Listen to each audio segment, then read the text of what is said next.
जादुई तरंगों का सफर। अन्या और उसका बड़ा भाई कबीर आज शहर के सबसे बड़े दफ्तर गए थे। वहां उन्होंने देखा कि लोग अंदर जाने के लिए कागज और पेन का इस्तेमाल नहीं कर रहे थे। कबीर ने अपनी जेब से एक कार्ड निकाला और उसे दरवाजे के पास लगी एक मशीन के सामने बस दिखाया।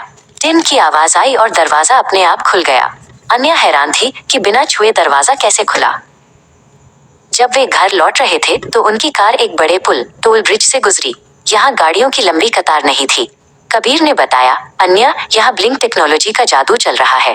गाड़ियों को पैसे देने के लिए रुकना नहीं पड़ता, मशीनें हवा में ही कार्ड को पहचान लेती हैं और कार फर्राटे से निकल जाती है। घर पहुंचकर अन्या ने पूछा, भाई, ये ब्लिंक आखिर है क्या? कबीर ने उसे अपना क्रेडिट कार्ड दिखाया।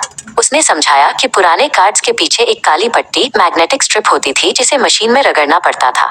लेकिन इस नए ब्लिंक कार्ड के अंदर एक छोटी सी छिपी हुई चिप है जिसे RFID कहते हैं।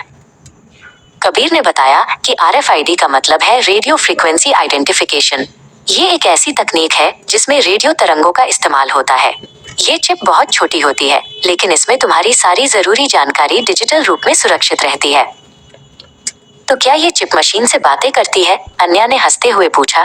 कबीर ने सिर हिलाया। हाँ, जब तुम कार्ड को मशीन के कुछ इंच पास लाती हो तो मशीन से रेडियो तरंगे निकलती हैं, जो कार्ड के अंदर की चिप को जगा देती हैं। फिर चिप मशीन को एक गुप्त कोड भेजती है। अन्या ने देखा कि इस तकनीक को कॉन्टैक्टलेस भी कहते हैं क्योंकि कार्ड और मशीन के बीच कोई शारीरिक संपर्क नहीं होता। कबीर ने समझाया कि ये बिल्कुल वैसा ही है जैसे तुम रिमोट से टीवी चलाती हो, बस एक ब्लिंक या झपकी जितनी देर में काम हो जाता है। कबीर ने आगे बताया, जैसे ही मशीन को कार्ड का नंबर मिलता है वह तुरंत बैंक को एक संदेश भेजती है। बैंक का कंप्यूटर पलक झपकते ही चेक करता है कि तुम्हारे खाते में पैसे हैं या नहीं। अगर सब ठीक है तो बैंक भुगतान की अनुमति दे देता है।